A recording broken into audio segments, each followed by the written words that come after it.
You're about to enjoy an It Takes Three Network podcast.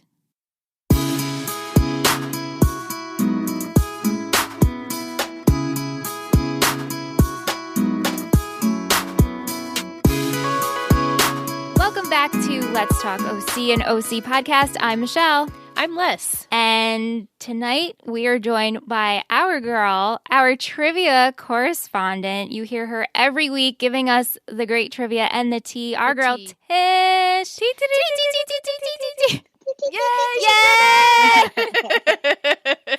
I was telling Aunt that you were joining us tonight, Tish, and I was like, I hope she does the TTT. I do it every time. Yay! We love it so much, but tonight's episode is all about Ryan Atwood. This is hard. Yeah. Mm-hmm. Did you find this hard too, Tish? Because last week, Marissa, I felt like even though her character, you know why? Because her character is so up and down that it was easy to find the good and the bad. Where Ryan, I feel like kind of just really floats by with the drama. I mean, I feel like everything's really dramatic with him. But He's he doesn't consistent. he's a consistent, he's consistent with it though. So I felt it hard. Mm-hmm. Yeah.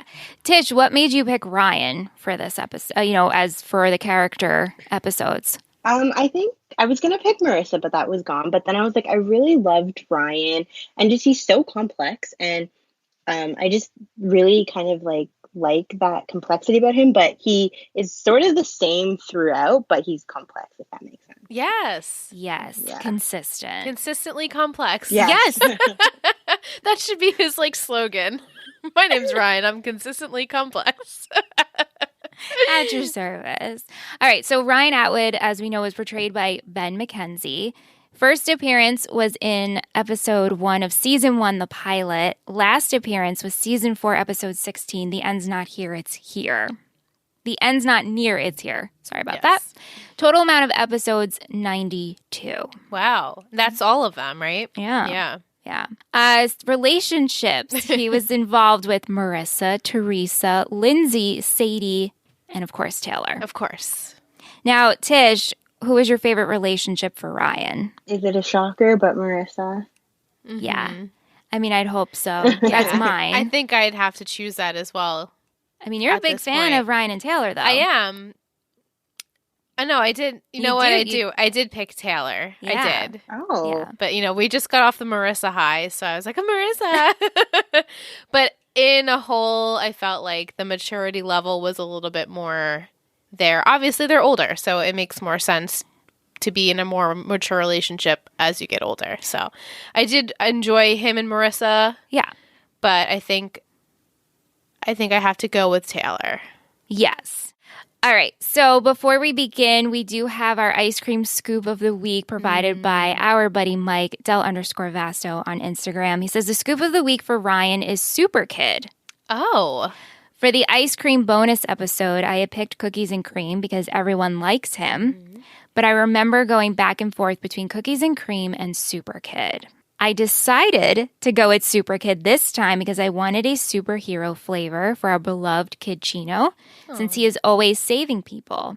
While in the beginning it appears the Coens saved Ryan, but in reality Ryan saved them. We saw this in the Chrismukkah Haunt episode, how important Ryan was for them. And sure, in season 4, Ryan lost his way and needed saving, but he found his way back in the end after Seth saved him, of course. I also like that both his Atomic County and his ice cream flavor have kid in the name, because we have to remember that Ryan and the other members of the Core 4 are just kids.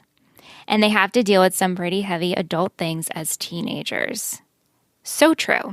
Love that. So fitting. What is in this flavor? Is it a Canadian flavor, Tish? Do you know the flavor? Yeah. You so, do? Yeah, I do. So it's I had to look it up, but I was I'm pretty sure I know what it is. Yeah. So it has blue, red, and yellow, and it's usually a blueberry flavor, then a black cherry sometimes, and then a lemon. Oh, yes. Yeah. We don't have anything like that. Wait, don't we have... Well, we have this... Is it called Spider-Man? Yeah. I'm getting flashbacks that we've definitely discussed this flavor. discussed this flavor. Is it because of Mike and maybe we're going back and forth and maybe he did mention that Maybe. with Ryan and we looked it up? Because Maybe. It sounds familiar. Is our flavor called Superman or Spider-Man? Because it's vanilla flavored, isn't it? Right, but it's all different colors, but it's actually just vanilla, which is so boring. It's what a cop-out. right? You know? I'll look it up after. Okay. Yeah, that's what Just it curious. is. That's what it is. The Superman. Superman. Yeah. Okay. Okay. Huh.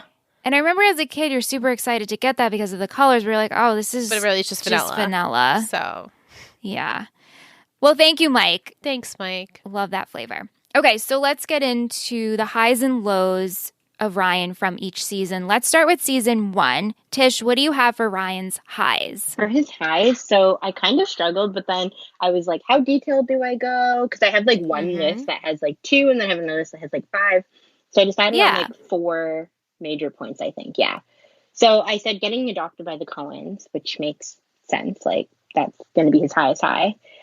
Yeah. And then his friendship with Luke, Seth, and Marissa in like that episode 12 when they're like, we're the misfits, and they like all get together at the end. Yeah.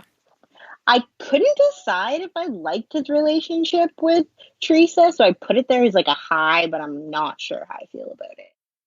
Like, feel about it overall, even in the whole series or in this particular Like season 1? In season 1. Like, I'm not sure if I feel like it's a high, because it kind of like disrupts Marissa and him, and I'm like, they're my OTP, but I'm also just like, it was so good to see like his past. I'm like, I have to put it in there because it's kind of a high, but I don't know how I feel about it. Yeah. Mm-hmm. No, I agree with that. Right. Because it's so true. And, you know, he makes the decision, he finds out she's pregnant, doesn't even know if Ryan is the father. And Ryan's like, no, I have to go take care of my family. As he tells Sandy, we take care of our own. And so that, to do that is so admirable. But then everything falls in the meantime. Mm-hmm. Right. I had Because of that. I literally had stepping up to the plate to raise his kid as a high. So, Yeah. Yeah, like it almost wasn't really like a low point for him. He's like, oh, I'm going to do it. Like I never even considered putting it for a low point.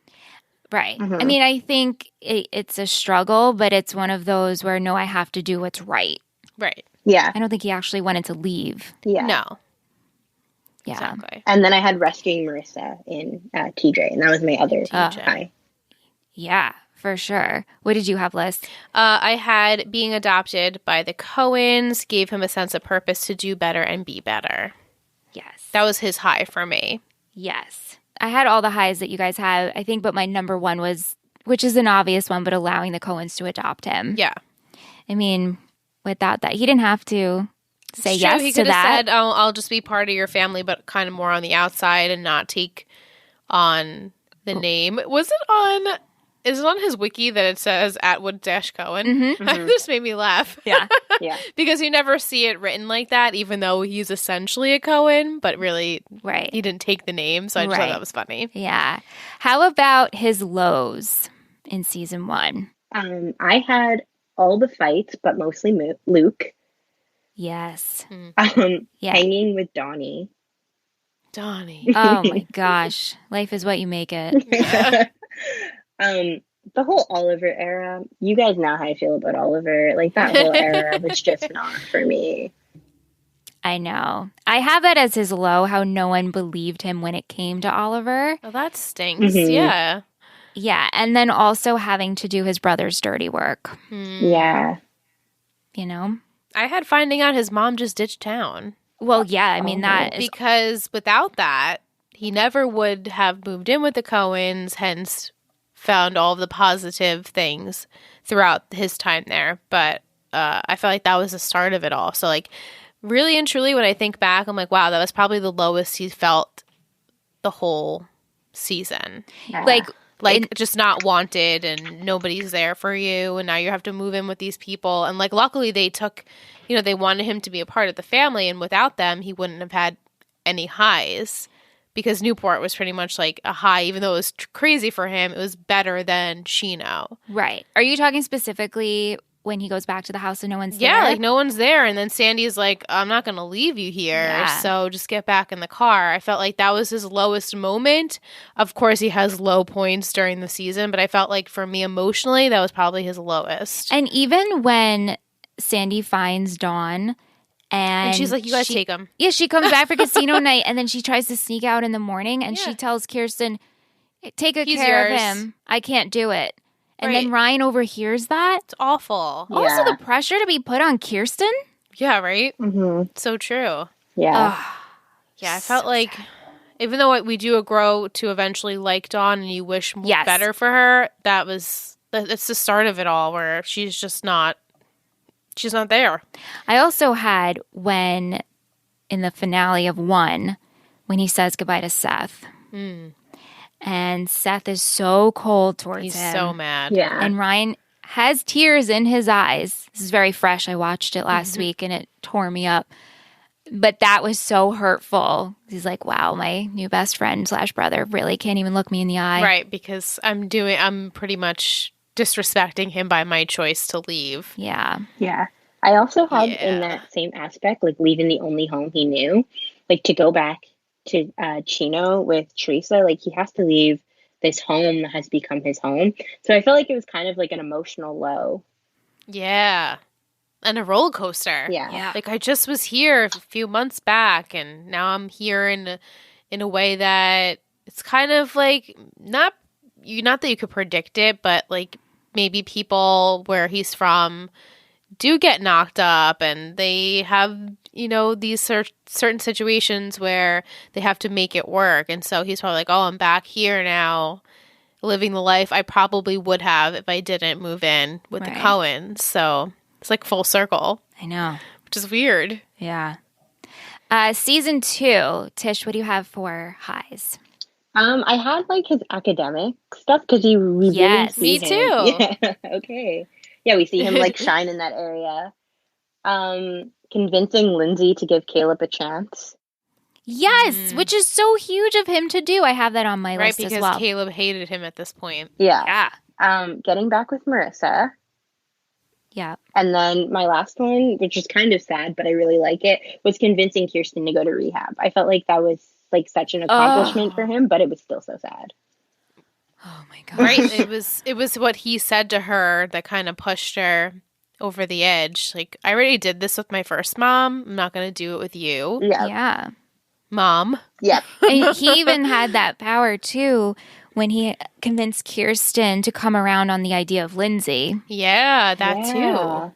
Which was also a super big because that's such an awkward situation. Oh my god. That was as much as we don't like Lindsay, her story is entertaining. No, I'm rewatching as everybody knows because I keep saying it, but I'm just reached this episode in my season 2 journey and I still dislike Lindsay, but it's true. The storyline is very It's juicy. It's good. You're like, oh, Caleb has a daughter and it just so happens to be who Ryan's dating, so that makes it so much more complicated. I mean, just as complicated, if not more so, than dating Marissa. Right. It's like, okay, I just did this, so now I'm going to date someone else. It's more complicated. Right. And even for Kirsten, you really feel for her. Like, I know this isn't a Kirsten episode, but the performance of her when she, like, calls her, like, yells at her dad and throws a vase at him. It's like, wow. Kirsten, I feel you. It was so good. Yeah, she's like, wow, this is my life. I can't believe it, but yet it's my father, so maybe I can. Right. Yeah. One of the other highs I had was like convincing Seth to come back to Newport. Right in the beginning. Mm-hmm. Yeah. Yeah. That's true. You know? Seth wasn't going to come back. Nope. He was enjoying his time with Luke. Yeah. Luke! Love Luke. What do you have, Liz? I had getting more scholastic ? Yeah. I felt this was really hard. Season 2 high, I was talking to Michelle. I felt that this was really hard. More, I guess the more positive moments were when he was trying to apply himself, and then him getting involved with Lindsay kind of like took it down a notch. Where he's like, all right, now we have to deal with this. Right. But then he ultimately gets back with Marissa, and things are looking up until the whole Trey situation. So I put Marissa and him reuniting also as a high. Yeah, for sure. Tish, what about lows? My first one is being a sad sack after Lindsay left. Oh yeah. I love He was it. really he was pretty depressed after that. Yeah, he swore he was gonna like move. Like Seth had to find him at the bus station. Like I it know. was Oh yeah, no. he was like gonna go find her. Dramatic Yeah. much.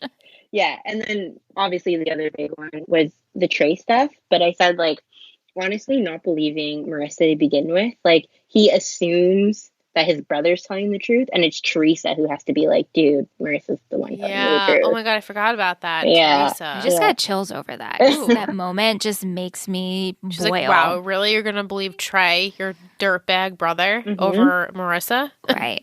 Yeah. Yeah, I had Trey coming back into his life, just Yeah. causing issues. Same. I had almost being killed by Trey and vice versa, almost killing Trey. Yeah, That's I mean, like your lowest moment is trying to kill your sibling. So, you know, I not would- a good look. I would say so. Yeah. Okay, moving on to season 3. Highs. Tish? This one was like kind of hard, I felt like, because it was like he was Mhm. all over the place.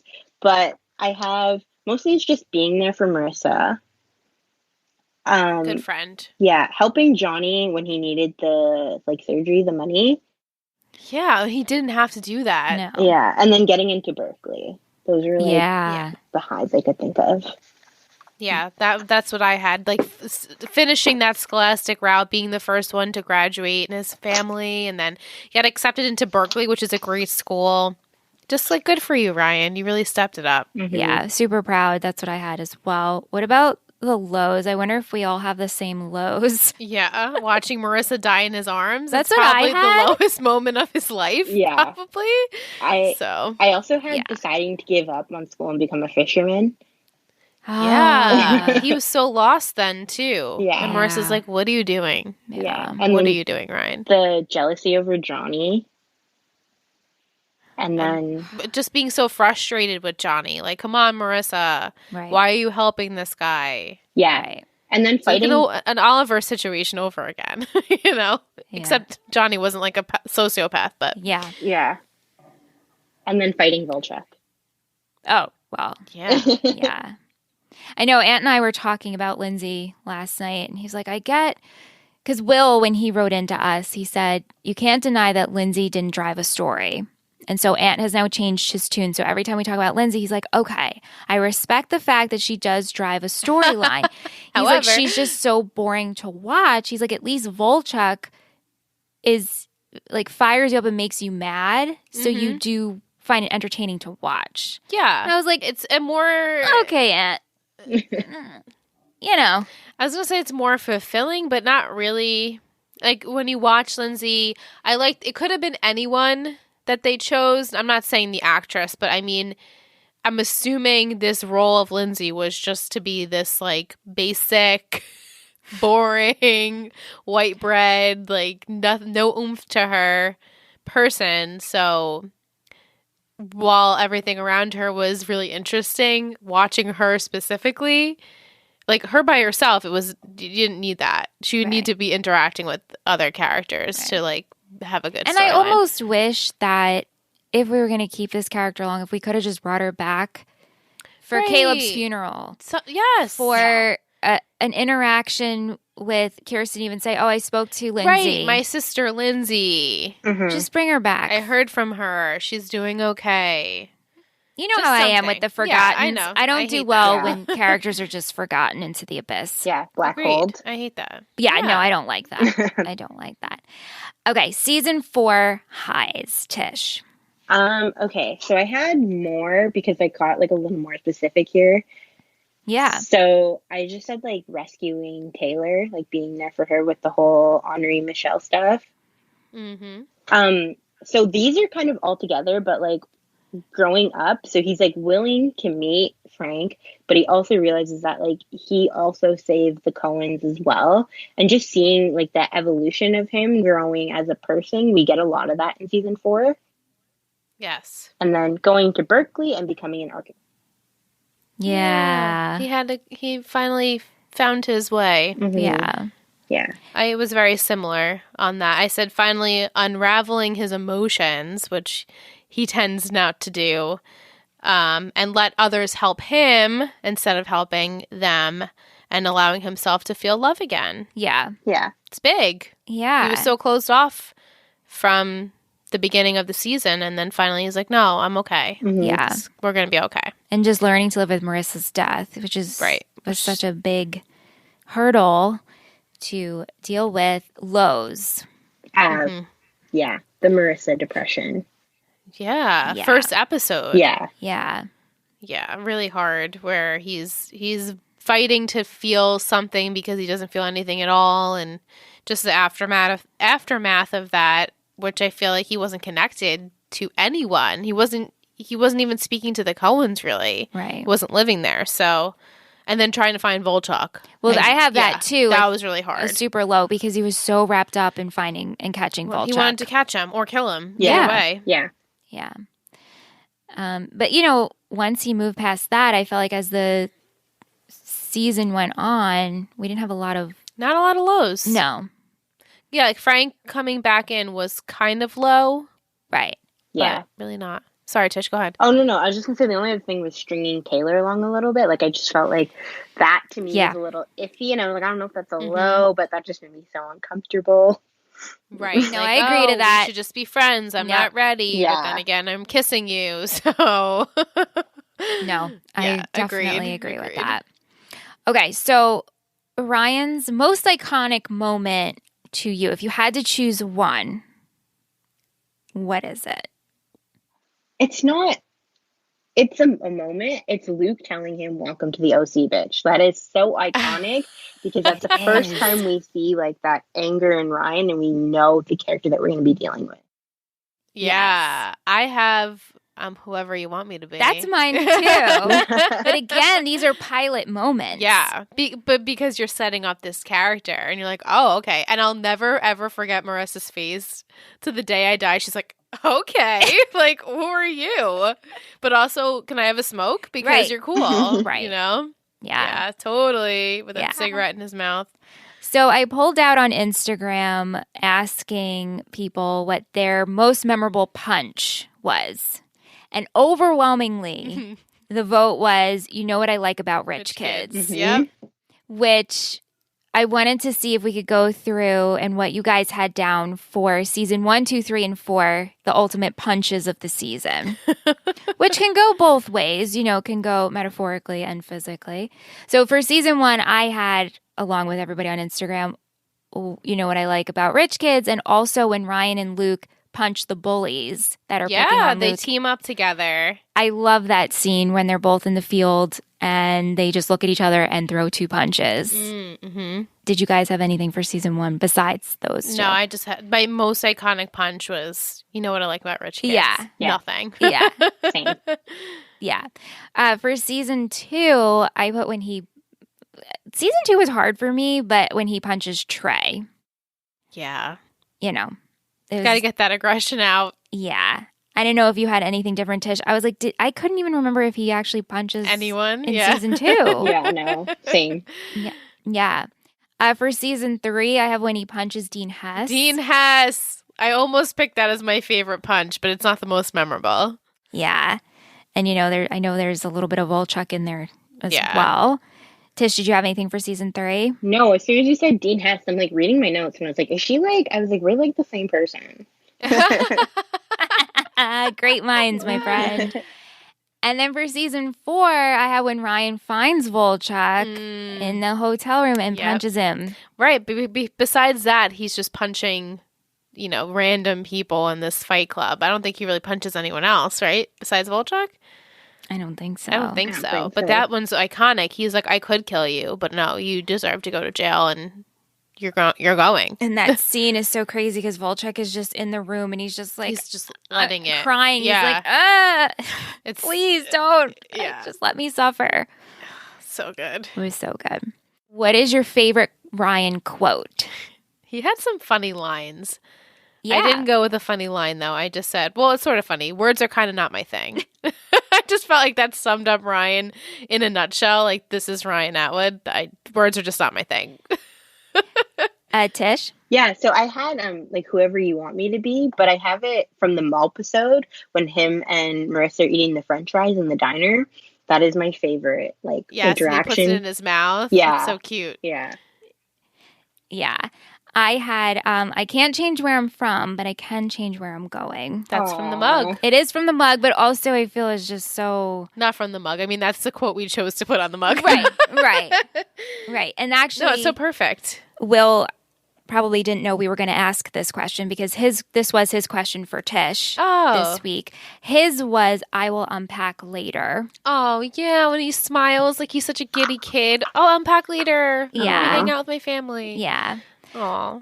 Lisa sent us a very funny graphic from bustle.com, which I will post, and it's a pie chart of what makes up a Ryan Atwood. Oh, my God. I saw that. Did you see it? Yeah. Yeah. So it's his 5% one-liners that break through his stoic demeanor, 5% love for Journey, Yes. 25% terrible home life with alcoholic parents, 20% resolving problems with his fists, Yeah. 10% white tank tops and chokers, 10% Marissa drama with assorted stalkers, Oliver, Trey, Johnny, etc., 10% following dreams despite that being frowned upon in Chino, 5% rescue complex, and that is it. So I will post this. It's very funny. That's cute. Thank you, Lisa, Yes, for thank you. sending that. Okay, Tish, if Ryan was an emoji, which emoji would he be? All right. So I have a really weird one and I have a really long explanation, but I think just bear with me. So Okay. Yes, please. it's the red and blue knotted rope. I think it's a new one, but Oh, okay. I don't know this one. yeah. Oh. Yeah, so it's the red and blue knotted rope, and the rope signifies like hard work. But here's what I said. I said it looks like a tangled mess at first, but once you unknot it, you have two pieces of rope that you can do anything with. That's just like Ryan. Once you get to know him and unknot him, you can do so much with him, and you see that he is. You can see that he can be used. Aww. Yeah. So beautiful. And I love that. Yeah, the possibilities are endless. It's so true. It's so good. I'm embarrassed to say Same. mine. It's the punch because Yeah, that's mine. Mine's also the punch. It's the fist. It's the fist. The fist that's punching. Yeah. But Yeah. also not for violence, but like, hey, fist bump. Fist, yeah, like you're a cool dude, right? But Tish, wow, we should win an award for that.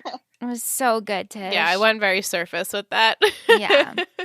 Okay, if Ryan was a bagel, what kind of bagel would he be and what kind of schmear? A schmear. You can go first, Tish. Okay, again, super complicated, but Oh, I love it. I went too. with a jalapeno Asiago mozzarella bagel Oh my god, that sounds so good right now. Wonderful. with a vegetable schmear. But Yeah. I said so the jalapeno is spicy for the fight in him, but also the sarcasm. The Asiago is also sharp, so that fight and bite to him. But the mozzarella is gooey and soft, which is how Ryan can be. That's so perfect. God, we have another ice cream scoop correspondent she's our over here. bagel Jeez. Emoji correspondent. Oh my God, I love it. Oh, now I don't want to read mine. Either. I I'll wonder if go, we're gonna I'll have the go. same one. A sesame bagel? No. Oh, I have a sesame. I do have a description, by the way, a long description.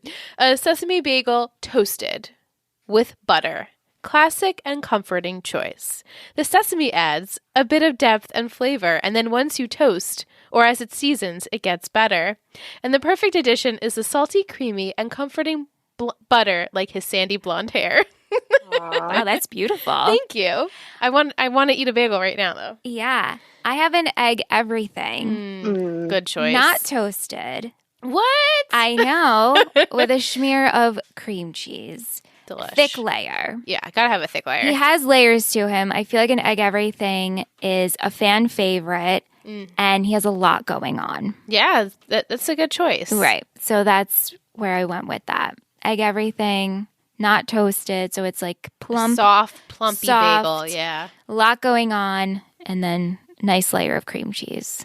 Sounds so good. Split in half, and he would eat it in halves, Half. not together. No, because you're an animal if you eat it together. Well, I would just imagine Ryan eating it separate. That's how I always eat a bagel. Me too. Me too. I never eat it top and bottom together. You know why? Because we're Jewish? No, Oh. well, probably. But I like to eat a lot. Oh, so I want a savor. Same. It's a savor. Yeah. And I pick it apart. Same. Now that you guys know how we eat bagels. Mhm. Okay, last question. Which Hogwarts house would Ryan be sorted into? I'm also like Kirley and have never seen or read the Harry Potter books or Oh my God, watched two for two. the This is films. amazing. So I've never met these many people in my lifetime. That's awesome, though.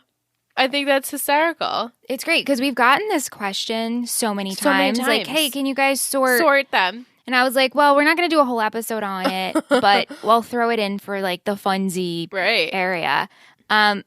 Okay, Liz, who'd you pick? Gryffindor. Yeah, so did I. Okay, I mean, yeah. To me, it's He's like a no-brainer. He's classic Gryffindor. Yeah.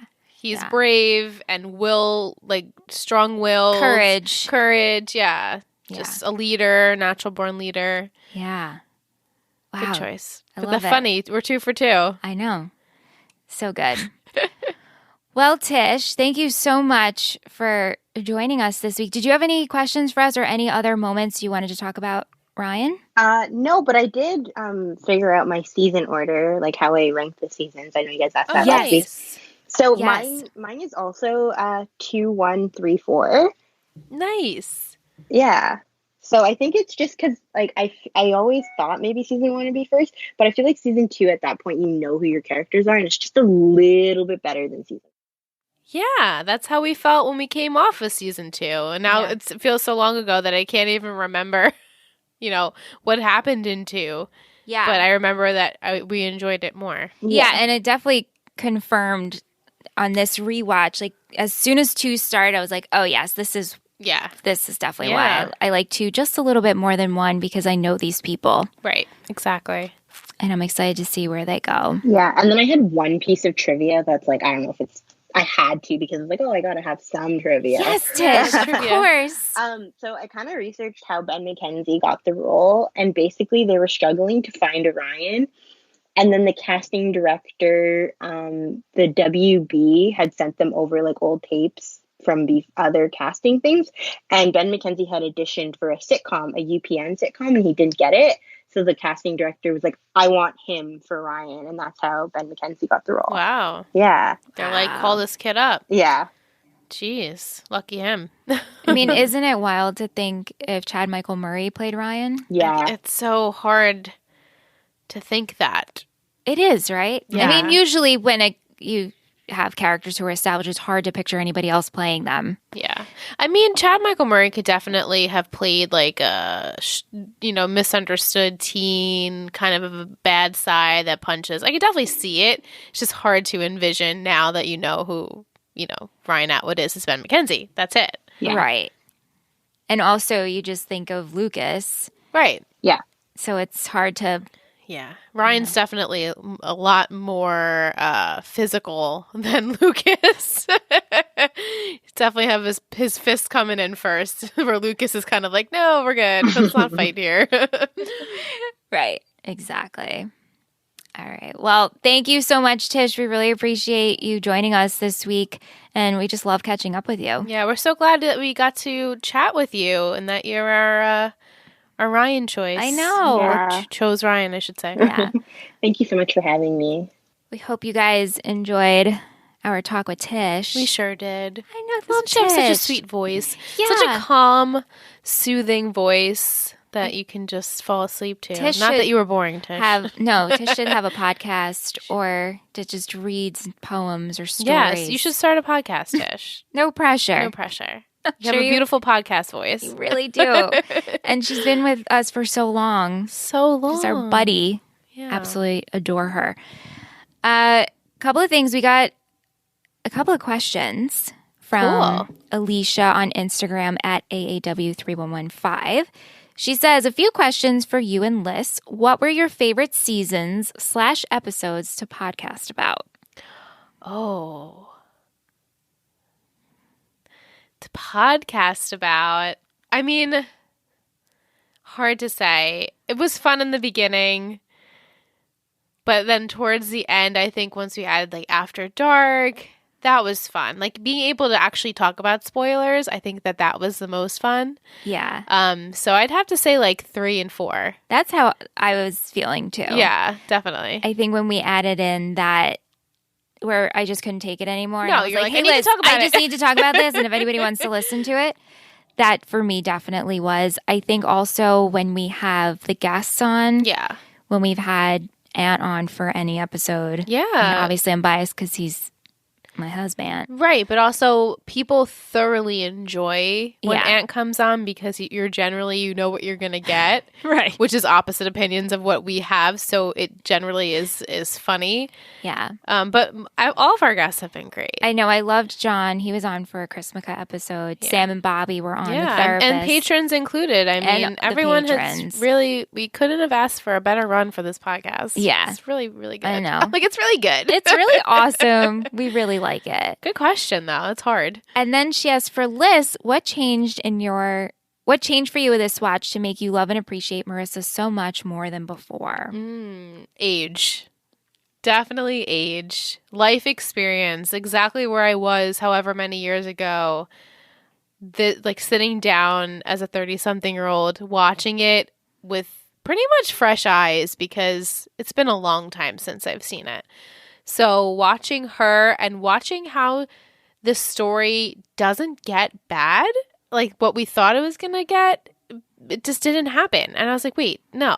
I take back everything I said about her in the past.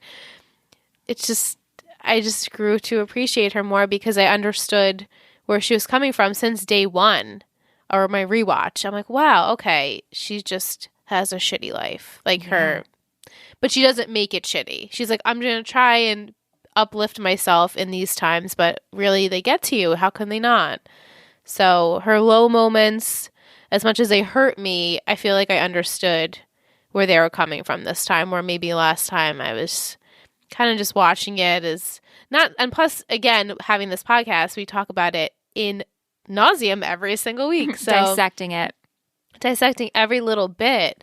So doing that dissection made me really dissect her character. And like when all is said and done, I'm like, wait, how did I ever not like this person? So Right. yeah, it's just age. I think it's honestly age and just looking at it a different way, perspective. And then everyone coming in and pretty much saying, you know, I was wrong about her too in the beginning, and now you guys have kind of changed my opinion a little bit. It's like, all right, so I know I'm not alone. Yeah. And everyone else is feeling the same thing. So I guess it's just the way we were watching it this time. Just watching it differently. Yeah. It's a great answer. I mean, Thanks. obviously, I I agree. mean, yeah. Because But I mean, you never loved Marissa. I never hated her, but You she never wasn't hated her, but she my wasn't top. your favorite. No. After this way. And, you know, with watching with two, and, you know, she's so much more fresh and just rebellious, and she's so crass to Julie and Caleb. It's like, can you blame her? With everything that's happened? And then so excited for Boat Jimmy with the beard, and then Boat Jimmy's like, oh, actually, if I can't be with your mom and I can't really make it work here, I'm going to leave. And she cries in his arms. I'm like, Please Jimmy. don't go, Dad. Yeah, please don't go. Please And don't go, he's like, Dad. I'll stay and hold you for tonight, but I'm leaving. It's like, yeah, no wonder why Asshole. Marissa is so messed up. Anyway, you What an guys asshole. are probably like, we get it. You guys like Marissa. Thank you so much, Alicia. Thank you.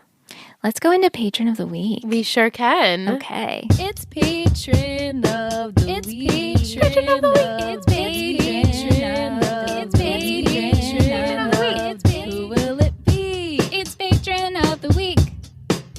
So this week, our patron of the week is Tish. Tish, our trivia correspondent, who has been with us for several years.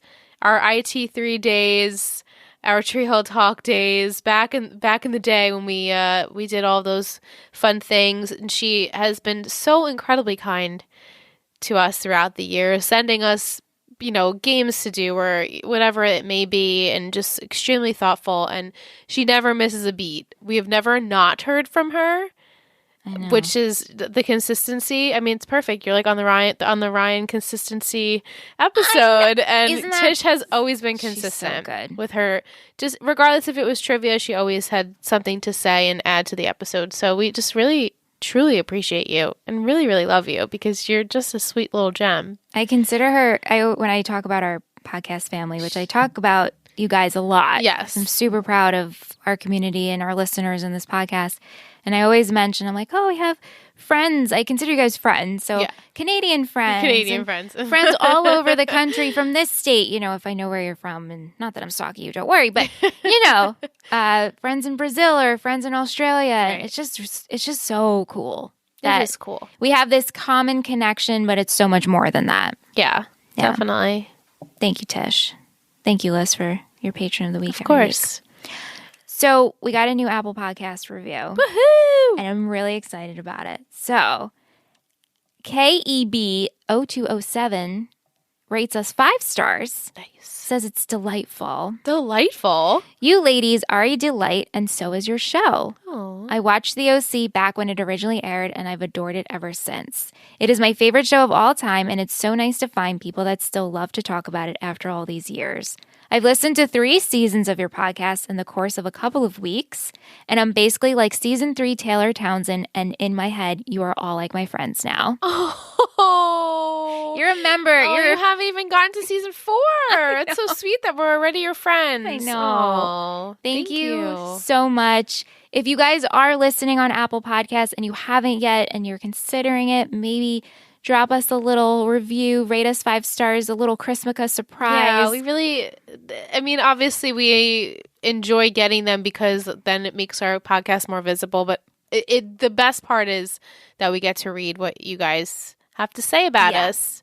Generally, they're positive. I mean, we've had some iffy reviews in there. We're not for everyone. No, we're not for everyone. But and that's just fine. seeing it and us getting to share the moment together of reading it, it's something special. Yeah. So thank you so much for taking the time to write the review, and we just super appreciate it.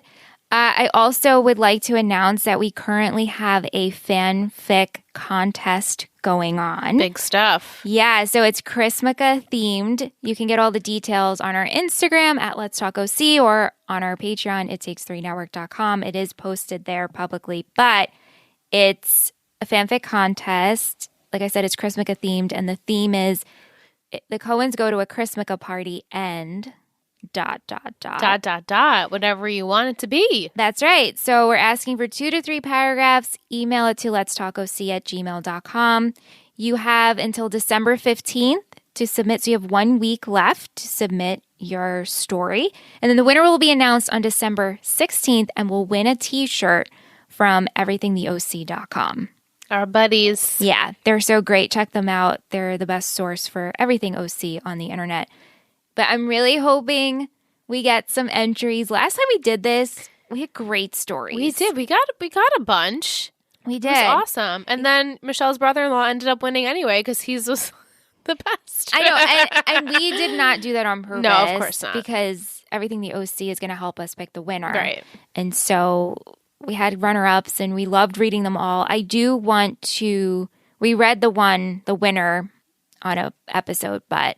I do want to share the others. Yeah. So I'll probably post it on Patreon. That's what I did last time. Yeah. So you can read everybody's. It's just so fun, and it's Christmaka, and it's the season, so let's get creative. Definitely. I also want to wish a very happy birthday to 2 of our patrons, Vic and Lisa. I hope you guys have a very, very happy birthday. Yeah. Wishing you the best. Yeah. That's all we have for this week. Thank you so much for listening. Thank you so much for joining us. If you have any questions or comments, feel free to reach out at Let's Talk OC on Instagram and Twitter, Let's Talk OC at Gmail. And we'll be back next week with our episode all about Seth with our patron Mike. Yay.